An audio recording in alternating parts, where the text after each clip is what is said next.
Bismillahirrahmanirrahim. Today's topic of discussion is how to copy a questionnaire from a reference paper.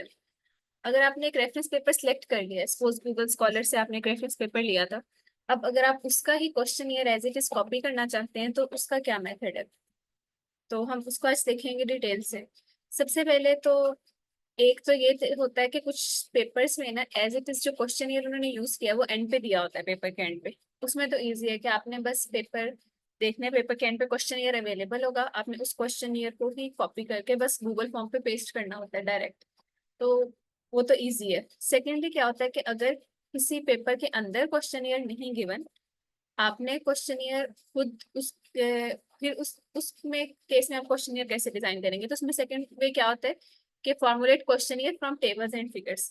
अब respective आपका जो paper है, reference paper है, उसके आपने फिगर्स को देखना है, उसके टेबल्स को देखना है और आपने वहां से क्वेश्चनियर बनाना है। उसका क्या मेथड होगा कि आपने गूगल फॉर्म को एक तो यूज करना है और सिंपली क्या करना है, कॉपी पेस्ट टेक्निक यूज करनी है। वो करना कैसे वो मैं आपको दिखाती हूँ। ये मैं साथ एक मिनट स्लाइड शेयर करें दूसरी गूगल स्कॉलर की।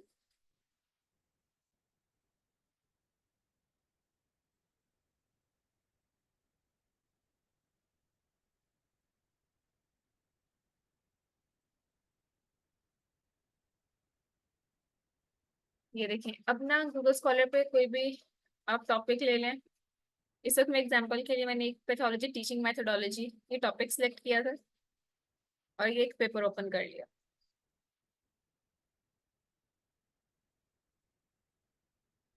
ठीक है, ये एक आप सपोज इसको आप लेते हैं एज अ रेफरेंस पेपर।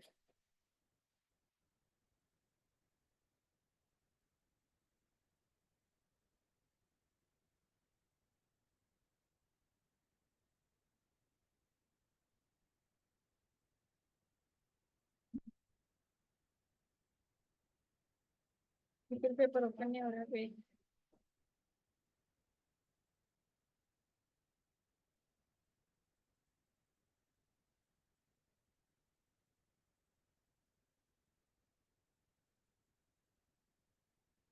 अच्छा, आपको आपको स्क्रीन पे पीडीएफ शो हो रहा है इसका, पेपर का पैथोलॉजी टीचिंग मेथोडोलॉजी। मेरे ख्याल है स्क्रीन शेयरिंग पे नहीं लगाया, मैं दोबारा स्क्रीन शेयर कर रही हूँ।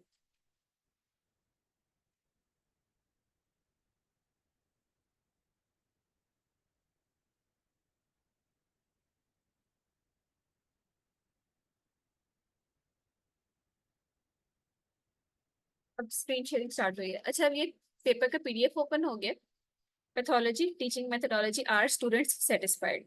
अब अगर इस पेपर से हम क्वेश्चन का कॉपी करना चाह रहे हैं, तो हमने सबसे पहले जाना है इसके क्वेश्चंस वाले सेक्शन में, टेबल्स वाले सेक्शन में, सॉरी। अब इसका टेबल बना होगा, हर पेपर में कुछ टेबल्स होते हैं, कुछ फिगर्स होते हैं। आपने इस टेबल के टेक्स्ट को एज इट इज कॉपी करें तो आपका क्वेश्चन बन सकता है। सपोज अब ये ओपन केस में सिंपल से क्वेश्चंस हैं। Do you think that teaching methodology being adopted in your college is innovative? और जो आगे फर्दर दिए होते हैं ना इस लाइन में ऑप्शंस, वो बेसिकली ये आपको क्वेश्चन होता है, ये ऑप्शंस हैं जो कि आपने गूगल फॉर्म में लिखने होते हैं। उसमें है यस नो, फिर है what innovations do you suggest regarding pathology lectures. इसके आगे थ्री ऑप्शंस है। ऑप्शंस में आगे बताया हुआ कि कितने स्टूडेंट्स ने, या फिर आपके जितने जो भी आपके ऑब्जर्व आपके सब्जेक्ट थे, स्टडी के पार्टिसिपेंट्स थे, उन्होंने क्या रिस्पॉन्ड किया। तो ये सारे ऑप्शंस होते हैं। अब इसको अगर मैं इसका क्वेश्चनियर बनाती हूँ ना इस स्टडी का, सबसे पहले तो आपने इसके मेथोडोलॉजी में जाना है कि उन्होंने कुछ और तो नहीं साथ स्टडी किया था। मेथोडोलॉजी में आपको बताएगा कि क्रॉस सेक्शनल स्टडी है, उसका साथ बता दिया है कि किस किस ड्यूरेशन में हुई है। डाटा कलेक्शन का बता दिया है कि किस तरह किया गया। आप pre validated questionnaire was circulated among them, questions regarding the interest of students in pathology subject, teaching tools, mode of assessment, changes of students, purpose and questionnaire was circulated विया गूगल फॉर्म। इसमें मैंने सारा बता दिया कि कौन कौन से बेसिकली क्वेश्चंस थे। आपको मेथोडोलॉजी में से और रिजल्ट्स में से आपके क्वेश्चंस मिल जाते हैं और टेबल्स से। अब टेबल्स में रिजल्ट्स में अगर हम देखें तो स्टार्ट में कुछ ना डेमोग्राफिक्स बताई हुई है कि टोटल कितने स्टूडेंट्स थे, कितने थे पब्लिक सेक्टर से थे, कितने थे प्राइवेट सेक्टर से। इसका मतलब है कि अगर ये चीज मेंशन की हुई है तो उन्होंने क्वेश्चन में पूछा होगा ना कि आप पब्लिक सेक्टर से या प्राइवेट सेक्टर से, तो इसका मतलब ये क्वेश्चन था। फिर बताया हुआ है कि इतने स्टूडेंट्स थे, वो पैथोलॉजी सब्जेक्ट को उन्होंने कहा कि वो इंटरेस्टिंग है।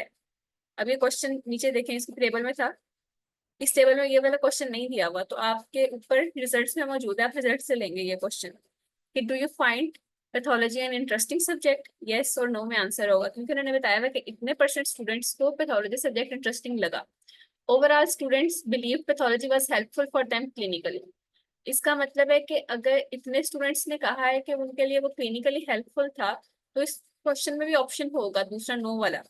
इतनों ने यस कहा तो बाकी नो में होंगे। अगर आपने ज्यादा इस चीज को वेरीफाई करना हो ना, तो आप डिस्कशन सेक्शन में भी जा सकते हैं।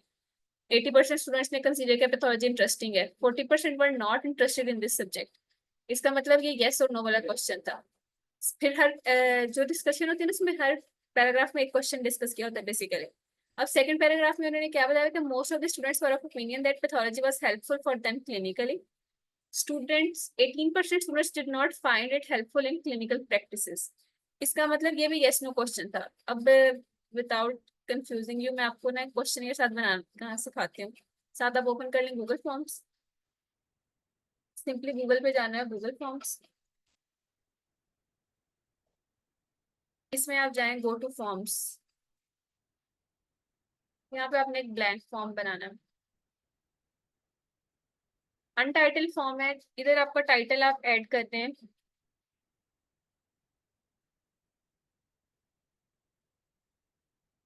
सपोज उसी वाले पेपर को अगर हम कॉपी कर रहे हैं ना, तो हमारा टाइटल हो गया पैथोलॉजी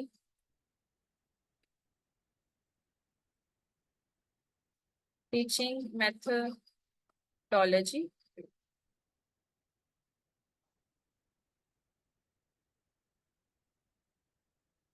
आर स्टूडेंट सेटिस्फाइड, मैं सेम उसी पेपर का कॉपी कर रही हूँ अभी।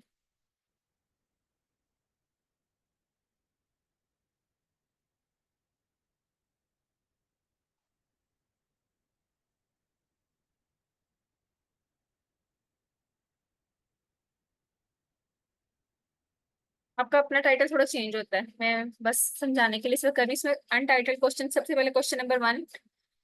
यहाँ पे हमेशा आपका क्वेश्चन नंबर 1 आपके जो सेक्शन 1 होता है ना किसी भी रिसर्च गूगल फॉर्म का या क्वेश्चन ईयर का, उसमें डेमोग्राफिक्स होते हैं, जिसमें आप पूछते हैं सबसे पहले नेम। अगर आपका अपनी क्लास से डाटा है तो आप रोल नंबर भी साथ ले लेते होते हैं। नेम है, नेम में यहाँ पे कुछ ऑप्शंस होते हैं। शॉर्ट आंसर लेना है आपने, मल्टीपल चॉइस किया, नेम में शॉर्ट आंसर को आपने सिलेक्ट करना है। ये आपका फर्स्ट क्वेश्चन हो गया, इसका क्वेश्चन मार्क लगा दें बेशक। नेम, ठीक है। अब इधर से आपने ऐड करना होता है इस प्लस के साइन से सेकंड क्वेश्चन, यहाँ पे ऐड क्वेश्चन। ये आपका फर्स्ट क्वेश्चन हो गया। सेकंड क्वेश्चन आप पूछना चाह रहे हैं क्लास। सपोज आपकी रिसर्च स्टडी में आपने क्लास देखनी है। अब अगर उस सिंपल आप इसको छोड़ के ना, हम अपना जो पेपर था उसको देखें, तो उसमें क्लास का कोई जिक्र नहीं किया हुआ कि कौन सा किस क्लास से है। उसमें डिस्कशन में उन्होंने बिल्कुल हम रिजल्ट के स्टार्ट में बताया था कि इतने students public sector medical colleges से थे, इतने प्राइवेट सेक्टर से। तो इसका मतलब कि हमारा सेकंड क्वेश्चन जो बनता है ना, वो बनेगा पब्लिक और private sector.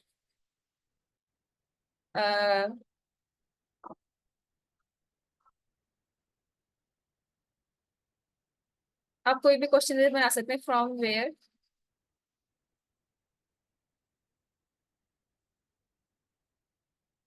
You belong to.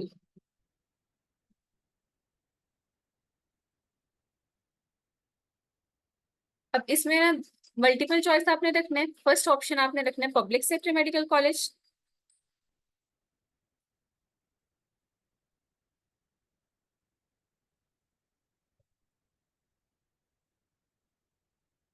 Second आपके पास आ गया प्राइवेट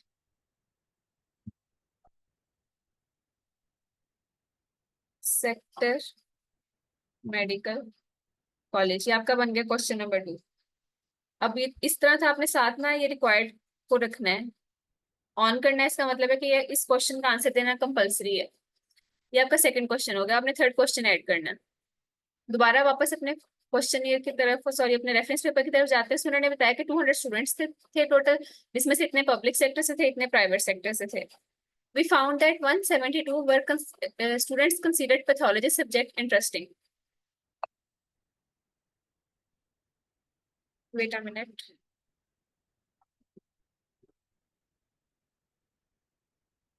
अच्छा, इसमें बेसिकली अगर मैं अपने फॉर्म की तरफ वापस आऊँ तो हम लोग ना जो बेसिक डेमोग्राफिक्स होता है उसके अंदर नेम के बाद जेंडर वगैरह ऐड करते होते हैं, तो इसमें सेकंड क्वेश्चन आना चाहिए था जेंडर का।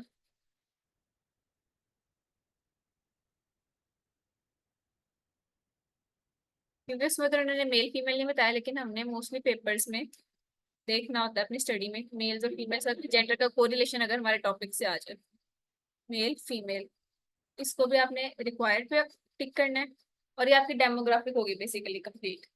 डेमोग्राफिक में क्या लिखा है, आपने नेम पूछ लिया, आपने जेंडर पूछ लिया है, आपने इस पेपर के अकॉर्डिंग इसमें क्लास नहीं पूछी हुई थी, नहीं तो आप अगर अंडर ग्रेजुएट पे स्टडी करते हैं ना क्लास पूछ लेते हैं, फर्स्ट ईयर है, सेकंड ईयर है, थर्ड ईयर है, फोर्थ ईयर है।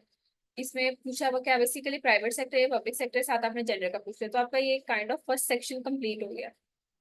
ठीक है, इसके अंदर फर्स्ट सेक्शन में रेजिडेंस भी आती होती है अक्सर, कि आप रूरल एरिया से हैं, अर्बन एरिया से हैं, आप पोस्टलाइट हैं, आप डे स्कॉलर हैं। मोस्टली हम लोग अपने क्वेश्चन में अंडर ग्रेजुएट मेडिकल स्टूडेंट्स वाले में हम पोस्टलाइट और डे स्कॉलर का लाजमी ऐड करते होते हैं। इस स्टडी में क्योंकि उसका रेलिवेंस नहीं दिखाया हुआ इसलिए मैंने ऐड नहीं किया। अब सेकंड सेक्शन आपने ऐड करना हो तो ये सेकंड सेक्शन आ गया आपको। इधर आप बेसिकली अपना जो सा है टॉपिक उससे रेलिवेंट क्वेश्चन पूछेंगे। अब इसमें जो फर्स्ट क्वेश्चन है आपका वो आ जाएगा कि do you find pathology interesting, क्योंकि यहाँ पे लिखा हुआ था कि इतने students consider pathology subject interesting, तो हम ये क्वेश्चन ऐड करेंगे। Do you find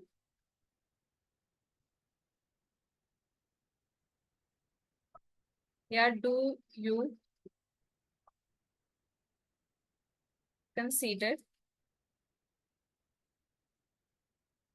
pathology and interesting subject.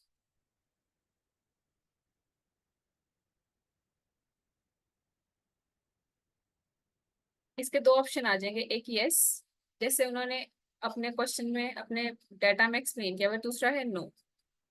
इसको रिक्वायर करेंगे आप, फिर नेक्स्ट क्वेश्चन ऐड होगा। अब दोबारा उस फॉर्म की तरफ अगर हम जाएं, सॉरी पेपर की तरफ, तो उसमें नेक्स्ट क्वेश्चन क्या था ओवरऑल। उन्होंने बताया कि 172 ने कहा कि पैथोलॉजी पैथोलॉजी सब्जेक्ट इंटरेस्टिंग है। फिर सेकेंडली क्या है कि 166 students believe pathology was helpful for them clinically. अब आपका सेकंड क्वेश्चन है, do you think that pathology is helpful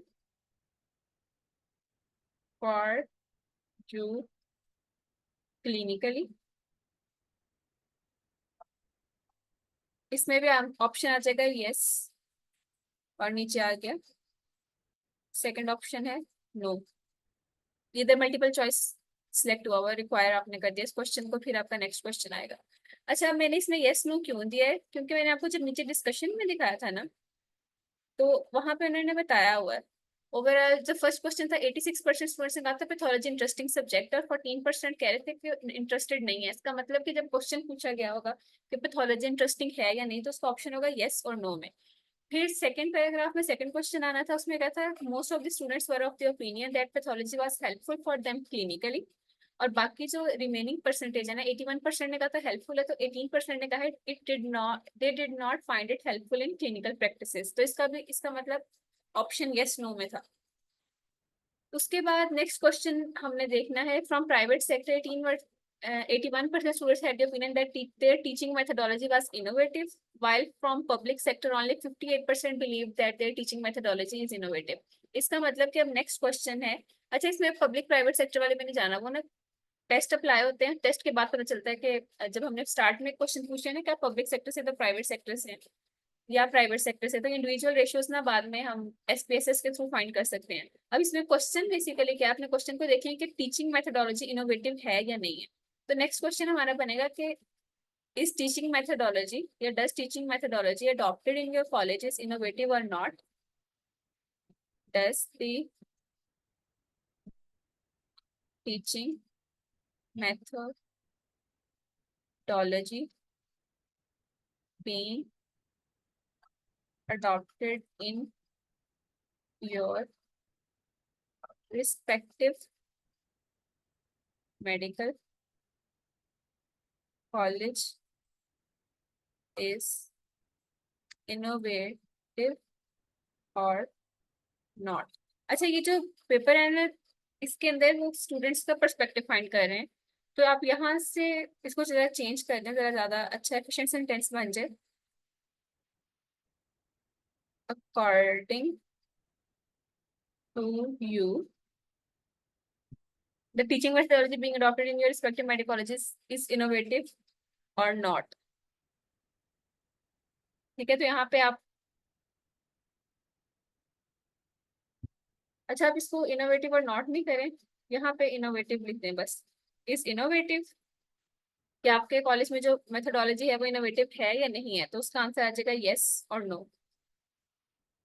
और फिर आपने इस क्वेश्चन को करना रिक्वायर्ड के सेक्शन में, और फिर आपका आ जाएगा यहाँ से नेक्स्ट क्वेश्चन। ये आपके ऊपर ना सारे क्वेश्चंस इसी तरह ऐड हो रहे हैं। ये आपका गूगल फॉर्म बन रहा है जो आपने बाद में शेयर करना है। अब मैं दोबारा आर्टिकल की तरफ जा रही हूँ। अच्छा, ये देखिए यहाँ पे ना एग्जैक्ट वो क्वेश्चन दिया है, do you think that teaching methodology being adopted in your college is innovative. आगे है बट इनोवेशन, इसका ऑप्शन के साथ दिया हुआ है यस और नो। इस टेबल में ना सारे क्वेश्चंस नहीं थे, इसलिए कुछ मुझे टेक्स्ट से लेने पड़े। What innovations do you suggest regarding pathology lectures. अब ये वाला जो है ना, इसको आपने एज इट इज कॉपी करें, कंट्रोल सी से कॉपी किया आपने, और आप यहाँ पे आ गए अपने क्वेश्चन के फॉर्म, इसको यहाँ पे कंट्रोल और वी से आपने पेस्ट कर दिया। अब इसके ऑप्शंस आपने लिखने हैं, सॉरी ये पैराग्राफ सेलेक्ट हो गया, मल्टीपल चॉइस में ही आएंगे आप। अब दोबारा बैक टू पेपर, उसमें था case based learning should be increase, इसको कॉपी करें आप यहाँ से, और दोबारा अपने फॉर्म में आके ऑप्शन नंबर 1 में इसको पेस्ट कर देना सिंपली। ठीक है, फिर लर्निंग, अच्छा उसके बाद नेक्स्ट आप जा रहे हैं दोबारा पेपर में, और इन सेकंड ऑप्शन इसका था इंटीग्रेटेड सिस्टम, इसको कॉपी करेंगे और यहाँ पे आपने आके पेस्ट कर देना है इसको ऑप्शन नंबर 2 में। ऑप्शन नंबर 3 इसमें दिया small group discussions should be encouraged, same आपने इसको कॉपी किया और यहाँ पे आपने पेस्ट कर दिया। इस क्वेश्चन को आप रिक्वायर की फील्ड में ऐड करेंगे और आपके सेकंड क्वेश्चन आ जाएगा। अब इससे नेक्स्ट क्वेश्चन जैसे था एज इट इज, हमने वहां से क्वेश्चन उसके टेबल से कॉपी किया, ये टेबल से कॉपी करने की मैं ये बात कर रही थी। फिर which mode of assessment is more effective according to you, simply यहाँ से क्वेश्चन कॉपी करें, गूगल फॉर्म में जाना है आपने, जो फॉर्म बना रहे थे यहाँ पे क्वेश्चन पेस्ट होगा। दोबारा back to your reference paper, उसमें 2 ऑप्शन दिए हैं इन्होंने वाइवा, उसको आप कॉपी करेंगे और अपने ऑप्शन नंबर 1 में पेस्ट करेंगे। उसके बाद आप दोबारा यहाँ पे जा रहे हैं तो सेकंड ऑप्शन उन्होंने दिया हुआ रिटर्न असेसमेंट, रिटर्न असेसमेंट को कॉपी किया और अपने गूगल फॉर्म में आपने आके इसको पेस्ट कर दिया ऑप्शन नंबर 2 में। इसको रिक्वायर के ऑप्शन में ऐड किया और आपका ये क्वेश्चन हो गया रेडी। फिर आपका नेक्स्ट क्वेश्चन क्या है, दोबारा back to PDF, which attitude of teachers towards students has a good impact on teaching and learning process. Question को कॉपी किया आपने, गूगल फॉर्म में जाके एज इट इज क्वेश्चन की जगह पेस्ट किया कंट्रोल+V से। फिर फर्स्ट ऑप्शन क्या उन्होंने दिया हुआ, कैजुअल एंड फ्रेंडली एटीट्यूड, आपने इसको कॉपी किया कंट्रोल+C से और सिंपली कंट्रोल+V से आपने यहाँ पे पेस्ट कर दिया। इसका ऑप्शन नंबर 2 उन्होंने क्या दिया हुआ था, फॉर्मल एटीट्यूड, आपने यहाँ से इसको कॉपी किया और आपने पेस्ट कर देना इसको सिंपली गूगल फॉर्म में। तो ये आपके आई गेस काफी क्वेश्चंस मैंने इस तरह, इसको रिक्वायर्ड पे आपने सिलेक्ट करना है रिक्वायर्ड, और इससे आपका नेक्स्ट क्वेश्चन आ जाएगा। अब ये इस तरह हमने गूगल फॉर्म बना लिया काफी हद तक। जो क्वेश्चंस आपको टेबल से मिल जाए वेल एंड गुड, वो टेबल से आप डायरेक्ट क्वेश्चन लें और उसका ऑप्शन वहां से कॉपी करें। जो वहां से नहीं मिल रहे वो आपने कहाँ से लिए हैं, बेसिकली आर्टिकल के जो रिजल्ट्स वाले सेक्शन है इसमें लिखे होते हैं, और डिस्कशन में उन्होंने साथ बताया होता है कि कौन कौन से ऑप्शन थे, क्या क्या पूछा गया था, क्या क्या बच्चा ने बताया, तो आपके यहाँ से बेसिकली सारे कॉपी पेस्ट हो जाएंगे।